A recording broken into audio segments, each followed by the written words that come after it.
Go the Distance, Chapter 14, Ugly Truths. Pegasus and Meg landed softly outside Aggius's house as night began to fall. There seemed to be a fire glowing behind the house, creating shadows along the ground, but all was quiet except for the sound of the ocean in the distance.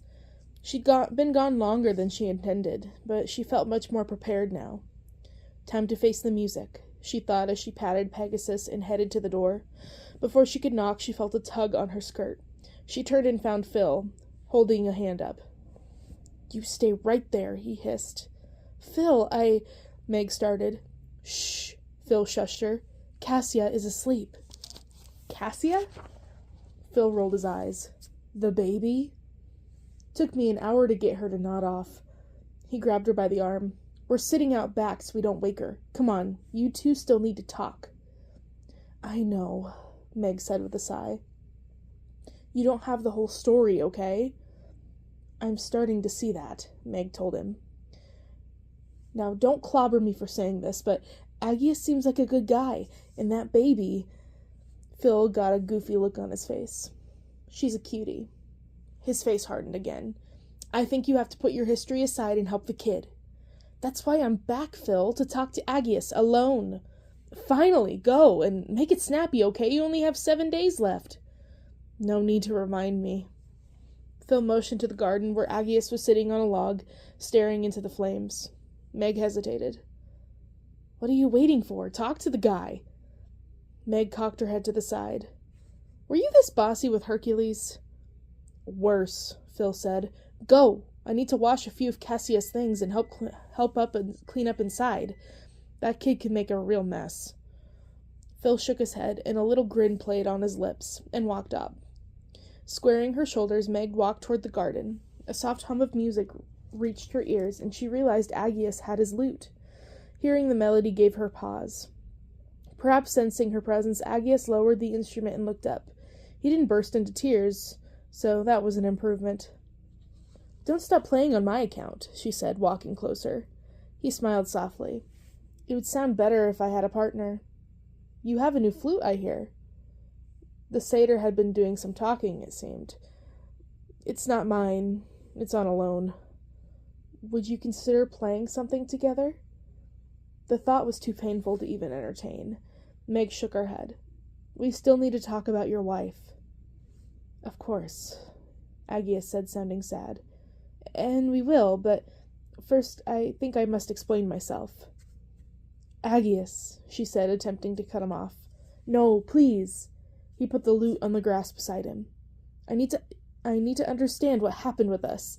Did you really make a deal with Hades to save my life?" In the distance, Meg thought she heard Phil puttering about inside the house. "Yes, I gave up my soul for you." His face twisted with anguish. "Why?" "I couldn't let you die," she said, her voice breaking as she sat down on the log beside him. "You were so ill, and I couldn't imagine a world without you in it. I prayed to many gods while you were sick. Hades was the one who answered and made a deal with me. I just didn't realize he'd come to collect my soul immediately." "Megara, I can't believe it." Aggius's voice was so low, she could hardly hear him. He fiddled with his hands. "Well, this explains why you were gone when I woke up." She closed her eyes, reliving the moment beside herself. "Yes, I was gone, and you were free to move on with your life," she added bitterly, despite herself. "Which you did immediately." He turned to her. "That is where you're wrong. When you disappeared, I searched for you everywhere. I assumed you had journeyed somewhere to get help, and when you didn't return, I feared the worst. I knocked on doors and put up notices for months. I couldn't sleep, couldn't eat. I was desperate to find you." He looked at her sadly. "Megara, I searched for you for almost 2 years." Meg's head whipped around. His words made her feel like she was in a free fall. 2 years, but... 2 years, he repeated. "When there was no sign of you after that time, I knew I had to accept the fact that you were truly gone." Meg felt a lump in her throat. Had she lost more time than she realized? The underworld was a place where that happened. She'd seen a many-soul come through Hades' door, imagining they'd been dead mere moments, when in fact it's been years. Was that what had happened to her as well? Did the days that had passed actually equate to months? Years? Her hands were shaking. It all made sense now. For Hades to allow her back on Earth to do his dirty work, he had to be sure she wouldn't run in and find Aegeus. And the only way to ensure she would search for her love was to keep her there for as long as it took for Aegeus to believe she was gone. And then to make sure she hated him, to make her think he'd committed the ultimate betrayal. Oh, Wonder Boy, you were right. I was so consumed with grief that I built this house to stay sane, hoping you'd return to me, he said sadly. This wasn't built for my new family. I built it as a memorial to you. I didn't know. Meg was still stunned. I thought you moved on to Katarina in less than a week. I swear to you, I tried to find you, Aegeus said. Finally, I realized I had to stop living in sorrow because you wouldn't want me to do that. I stopped working on the empty house, and then I met Katarina. Even after we married, I couldn't imagine living here. This home was your dream, and Katarina understood. I fixed up the house at the base of the hill instead, and we started our new life together there. You did? Meg felt her voice shake. He closed his eyes for a moment. I only moved in after Katarina died, and our house was destroyed. The baby and I needed somewhere else to live. His eyes brimmed with tears again. I'm sorry. How did she die? Meg asked as gently as she could. There was a storm unlike anything I've ever seen. The rain pounded the roof like Titan's fists. The wind was so fierce I thought Zeus himself was blowing on the house, ready to make it cave in. I feared the house wouldn't make it through the night, so I told Katarina we needed to get to the newer one. I knew that its framing was strong enough to sustain such conditions. Katarina handed me the baby and sent me out first, staying back to collect as many of our things as she could. Tears began to trickle down his face. I had only started to head up the hill when the house was swept away by rising waters. He let out a sob. Katarina was gone. Aegeus looked completely broken. A flood. Wasn't that what Hercules had mentioned? And now there is suddenly a river where the house stood. An actual river. It's a constant reminder of what I lost. It's like the gods themselves put it there. The gods themselves are raining, pounding like the Titan's fists. Meg thought for a moment. When did you say the river appeared? Aegeus's throat seemed to clench. Only a few days ago. Meg looked at the dancing flames as the facts started to click into place. The flood had occurred during the Titan's return, when the world had been thrown into chaos. Before Hercules had saved it, of course. It was the Titans and the gods that had caused the disaster that took Katarina's life. Maybe if I can save her, we can finally find peace. Do you really think you can bring Katarina back? Aegeus's soft voice interrupted her thoughts. Meg set her jaw. I'm going to try. She shifted her attention back onto him. What can you tell me about her that could help me find her in the afterlife? She's a lot like you, actually, Aegeus told her. She didn't have much in the way of family nearby, so she did everything on her own. I could admire that, Meg thought. What else? Her birth name is Katarina Akos, but she took my last name when we married. Deimos, Meg thought. She often wondered how Megara Deimos would sound, but she never said the name aloud. Katarina Deimos actually had a better ring to it anyway. And her parents live on the other side of Greece. She hadn't seen them in years, which sounds strange, I know, but she said it was too painful to visit them. Why's that? Katarina had a younger sister, Layla. She died of illness when she was only 7. They were very close. Katarina always blamed herself for Layla's death. But if she was ill... Aegeus shook his head. Like you, she couldn't accept that her loved one was dying. She begged the gods for help to cure the child of her illness, but they didn't hear her prayers. She didn't like to talk about Layla's death itself, so I mostly know how the girl lived. She was pure joy, Katarina always said. She was always making up stories as big as myths, and she loved to gather poppies, which she placed all over their home.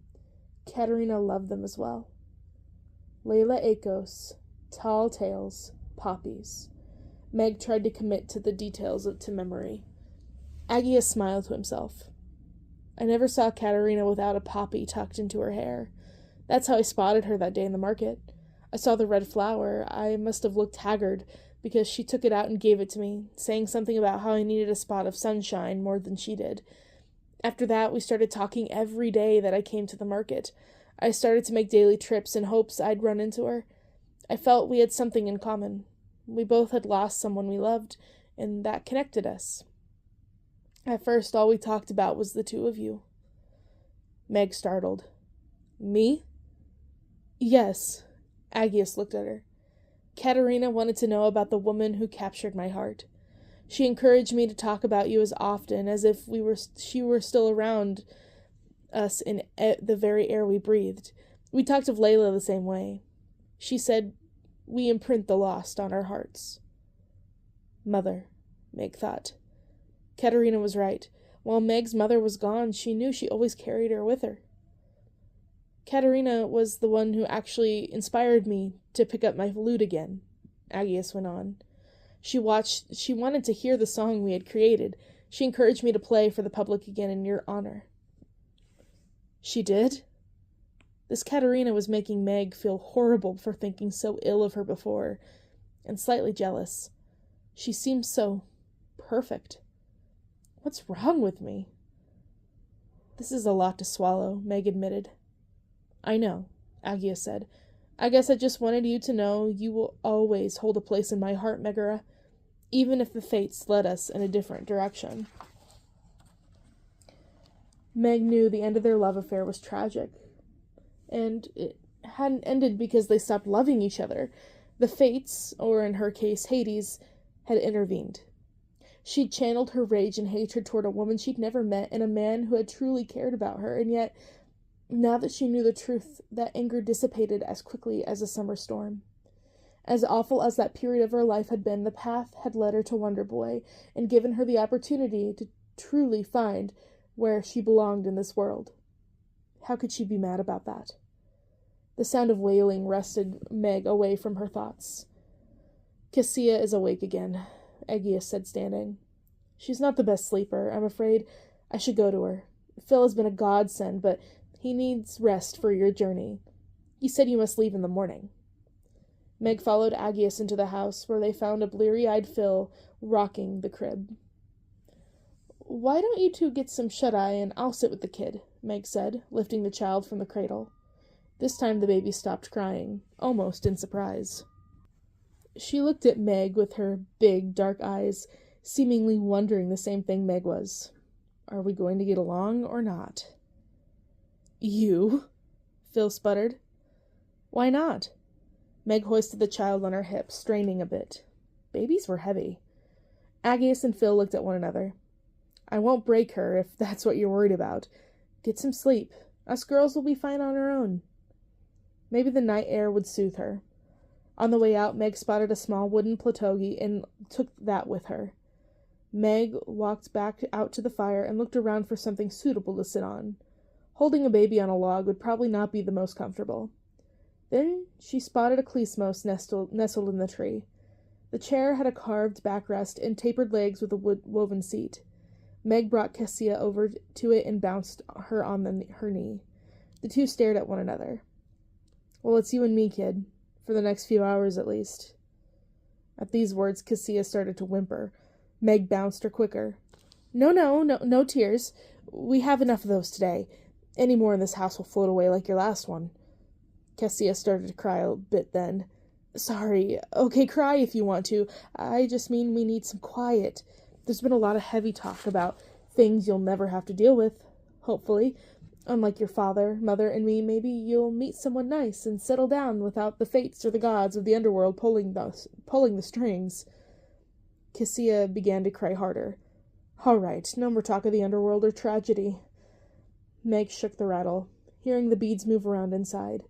The baby saw it, and her wailing stopped for a moment. She reached out with chubby hands and clutched the rattle clumsily in her fingers. Casia shook the rattle so hard it hit Meg in the nose. "A little less enthusiasm, please." Meg gently pushed the rattle down so that it wouldn't keep hitting her in the face. "But the sound is nice." When Meg had been young, her father had never let her use her rattle. He'd said it made too much noise. But Meg found she actually enjoyed the sound. "Shake it, kid," she thought. Meg started to hum along with the shaking rattle, rocking Casia at the same time. The two of them stayed like that for a while. Eventually Meg saw the child's eyes slowly closing. She took the rattle from her little hands and rocked the chair as long as she could. Meg had never been happier for the quiet. She'd never been a fan of cry fests. Her mother wouldn't allow them. Meg couldn't have been more than 6 or 7 at the time, but she remembered tears coming hard and fast. She had found her mother just coming out of the forest with her bow and arrow in a sack, most likely full of birds or hares, fresh kill for supper. Meg raced into her mother's arms. "Shh now, Megara, it's all right," her mother had said, placing her bow and arrow on the ground and hugging the child. But Meg had just kept crying. "What have I said about wasted tears? They don't help us. What is the problem? Together we'll fix it. Now what's wrong?" Meg had looked up at her mother with her slightly sunburned cheeks and the dark circles under her eyes that came from working the olive groves for hours. Her mother didn't have much, but she fought hard for everything they did have. Even at that age, Meg knew telling her the truth would break her heart, but she'd already learned fighting her mother was pointless. "They said I couldn't play with them," Meg said softly. "They said they didn't play with beggars." Her mother had held her close then. "You were no beggar, Megara. You were strong. You were clever, and you are brave. You know friends like those aren't worth your time. Trust your instincts." Gently, she placed the bow and quiver of arrows in Meg's hands, urging her to try them on her own. "They won't steer you wrong. Remember that. Trust yourself. Trust your instincts." It was something her mother said to her over and over. She didn't need anyone but herself, and her mother had been right, of course, but Meg still couldn't help wishing the woman was still on this earth to help her navigate this world. She held Casia tighter, feeling tense as she looked down at her small pink face, hearing the tiny baby breathing. Casia was so young she hadn't even had a chance to know her mother like Meg had. Did she have any clue what she'd already lost at such a young age? How different would this child's life look if Meg could bring Katarina back to her? "You can save her." Meg heard the words inside her head as clearly as if they'd been spoken aloud, and she knew then that they were true. She would rise to this challenge and help this innocent child. Casia didn't have to grow up as Meg had, feeling lost. Casia deserved to see the world differently than she did. Tears sprang to Meg's eyes. Casia stirred slightly, her arms twitching in her sleep. Meg rubbed them gently, and the child's right hand closed over her finger and held on tight. Meg didn't move. "Who are you?" Meg wondered as she stared at the child's dreaming face. "Who will you become? You must be someone important for Hera to take interest, but even if you're not, I will help you," Meg thought. "I won't let you grow up without a mother like I did, Casia," she whispered. "I promise I will bring Katarina back to you." At some point, Meg fell asleep too. When she awoke, purple and pink swirls were racing across the sky, and Helios was getting ready to start their day. Hercules had obviously worked his magic and figured out Helios's vacation time in some other way. Aegeus and Phil appeared, looking slightly in awe that all was still quiet. Meg stood up, and the baby still asleep in her arms. We bonded. She placed Casia in Aegeus's arms. "Tell her I'll be back soon, and next time I'll have her mother with me." Phil beamed. "Atta girl. One question. Where are we headed next? We still have no clue where an entrance to the underworld might be from here." "I wish I could help you search," Aegeus said. "I barely leave the cliff. The new rapids at the bottom of the hill make it impossible to travel with Casia." Rapids. The new river. The flood that had been caused by the Titans and their war with the gods. Meg rushed to the edge of the cliff and looked down. The water below was rushing swiftly, debris and twigs floating past at a high speed. Meg's eyes followed the trail of the water. which headed to the opposite direction of this ocean. It seemed to move inland and then disappear near a mountain range. Her instincts told her this was the way. "I think we should follow this strange new river," she said, turning to Phil and Agius. "My gut tells me this was made by the gods. Pegasus can help us sail over until we get to the underworld's entrance." Phil walked over to the hill and looked down at the water with her. "For mortals, the underworld is only accessible by boat. If you think it's this river, we're going to need some sort of vessel." Agius's eyes brightened.